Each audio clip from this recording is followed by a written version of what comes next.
much. We had a very good weekend in many respects. We're seeing phenomenal numbers in terms of the business we do with other countries and the business we do within our own country. I mean, really phenomenal numbers. We'll be announcing a new statistician sometime over the next 3-4 days. We had no confidence. I mean, the numbers were ridiculous, what she announced, but that was just one negative number. All of the numbers seem to be great. And so we'll see how that comes out. And if you remember, just before the election, this woman came out with these phenomenal numbers on Biden's economy. Phenomenal numbers. And then right after the election, they announced that those numbers were wrong. And that's what they did the other day. So it's a scam, in my opinion. My opinion is it's just additional scam. On Russia, Mr. President, can you say, have those nuclear submarines been deployed yet to face Russia? I've already put out a statement, and the answer is they are in the region, yeah, where they have to be. Is what Steve Witkoff's message will be to the Russians? Is there anything they can do to avoid sanctions at this point? Yeah, get a deal where people stop getting killed. They had a number that just came out that a tremendous number of Russian soldiers are being killed. And likewise, Ukraine, a lower number, but still thousands and thousands of people. And now we're adding towns where they're being hit by missiles. So it's a lot of people being killed in that ridiculous war. And, you know, we stopped a lot of countries from war, India and Pakistan. We stopped a lot of countries. And we're going to get that one stopped, too. Somehow we're going to get that one stopped. That's a really horrible war. You heard about Cambodia and Thailand. We got that one done. We got the Congo, which was going on for 31 years. Rwanda, that one's done. We stopped a lot of wars. This is the one we seem to be, this should be the easiest to stop, and it's not. I mean, Rwanda and Congo were going on 31 years, and I got it stopped. 8 million people dead, at least. That's what they have, but I think the number's much higher. And the leaders of each country, Rwanda and the Congo, they were great. They were great, and they wanted it stopped. 31 years it went on. We stopped a lot of wars. Serbia, Kosovo was going to be happening, and I don't believe it will now, so we stopped that one too. Yes. You said you had more of an update to give us on Gaza, on the Gaza trip. Can you give us anything now? We want the people fed. And we're the only country that's really doing that. We're putting up money to get the people fed. And Steve Witkoff is doing a great job. And we want Israel to get them fed. We're giving some pretty big contributions, basically to purchase food so the people can be fed. We don't want people going hungry, and we don't want people to starve. And there's some bad things happening. Do they see evidence of a genocide in Gaza? I don't think it's that. Look, they're in a war.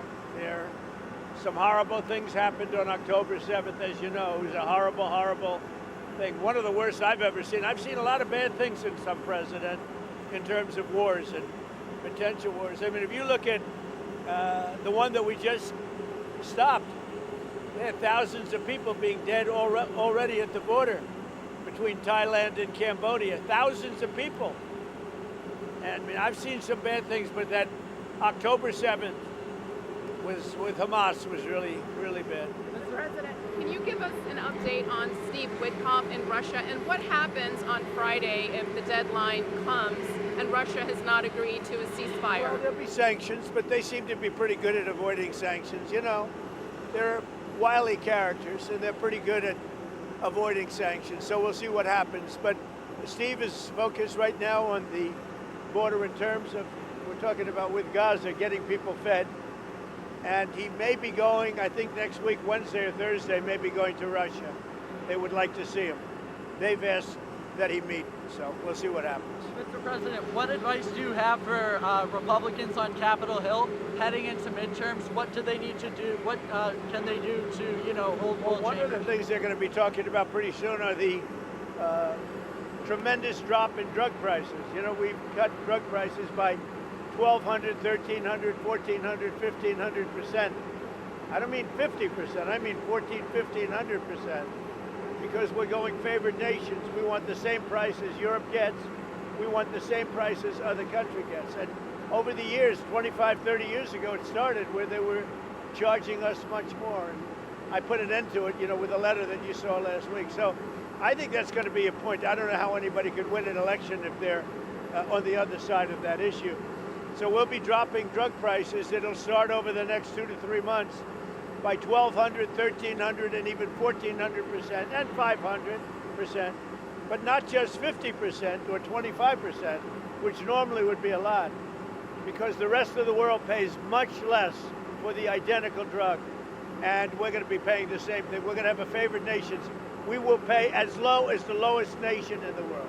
And then, Mr. President, I think it just came out, $29 billion in July taken in tariff revenue.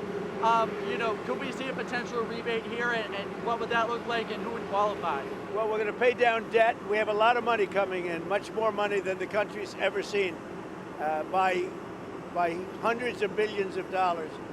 And there could be a distribution or a dividend to the people of our country. I would say for people that would be middle-income people and lower-income people, we could do a dividend. But one of the things we're going to be doing is reducing debt. But we have hundreds of billions of dollars pouring into our country now. We should have done this many years ago. And I did it in my first term with China. We didn't get to the rest because COVID hit.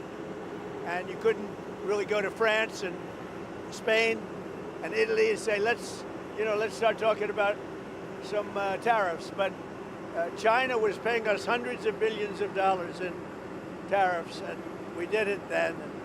Then Biden screwed it all up. He screwed everything he touched, he screwed up. Thank you. Mr. President, will you endorse Winsome Earl Sears in the Virginia governor's race?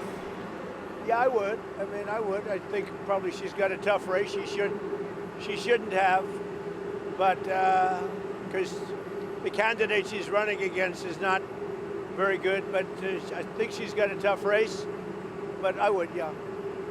When will you swear in Jeanine Pirro to be the I U.S. will Attorney for happily D.C.? swear in Jeanine Pirro, who's going to be fantastic at what she does in D.C. Over the next very short period of time. I think she's going to be fantastic. Don't forget, Jeanine Pirro was a great judge and a great prosecutor. And because she was so good, I was there. She was an amazing prosecutor and judge. And because she was so good, they drafted her into show business. And she did fantastic. The Five was the #1 show, et cetera, et cetera. Jeanine Pirro was also really good at that. But her real love is exactly what she's doing. And that's what made her such a success in show business. So Jeanine Pirro is going to be amazing. And I'll swear her in as soon as we can swear her in. We need her. She's going to be amazing. Mr. President, are you happy with how the Rose Garden turned out? And will you have some kind of event? The Rose Garden, are you happy with how it turned out? Great reviews on the Rose Garden, and we had to do it. As an example, when we had a press conference, you'd sink into the mud. It was grass, and it was very wet, always wet, damp, but wet. And if it rained, it would take 3, 4, 5 days for it to dry out, and we couldn't use it for really the intended purpose. So whether they had events or they had news conferences, we couldn't use it. And it's a beautiful white stone, and it's a stone that's the same color as the White House itself. And because it's very white, it's going to reflect the heat. It's not going to be very hot, like if you had a dark stone. So, yeah, we've gotten great reviews on the Rose Garden.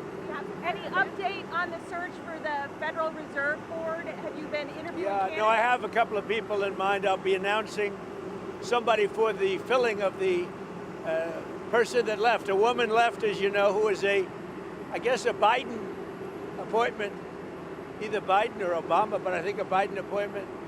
And she left early, and I think she left because she agreed with me on interest rates, and yet they were on the other side of the ballpark, right? So I'll be announcing that probably over the next couple of days. Mr. President, Mr. President, one more on tariffs here. As you continue to, pile up these trade deals, are you kind of gaining more leverage over countries that haven't come out, made a deal with you? I'm not looking for leverage. I'm looking for fairness. We want reciprocal as much as possible. Sometimes reciprocal would be too much for them to handle because it would be a much bigger number. But we want to see some reciprocity. We want to see reciprocal wherever we can. And all I can say is this: our country will be taking in hundreds of billions of dollars. You just said it. Already we're taking in, billions and billions of dollars. And it was very unfair. The world treated us very unfair. But the next big move is going to be the price of drugs. Because you could buy something in London or in Germany, someplace in Germany or many countries where it's 1/10, 1/3, 1/4, but sometimes 1/10 the price of what it costs to buy it in New York or some other place.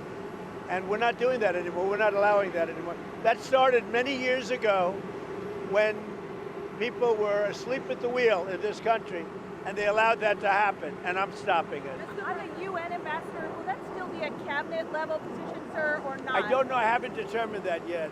That's a good question. I'll make a decision. He's a very good guy, but I'll make a decision. Mr. President, what is your relationship with Laura Loomer? What kind of influence with Laura Loomer? What kind of influence does she have in the White House? I think she's very nice. I mean, I know she's known as a radical right, but I think Laura Loomer is a very nice person. I've known her for a long time, and personally, I think she's a patriot, and she gets excited because of the fact that she's a patriot, and she doesn't like things going on that she thinks are bad for the country. I like her. Mr. President, actress Sydney Sweeney, it came out this weekend that she was a registered Republican. Any thoughts on that? And who was? Sydney Sweeney, she's like a very hot actress right She's now. a registered Republican? Yes.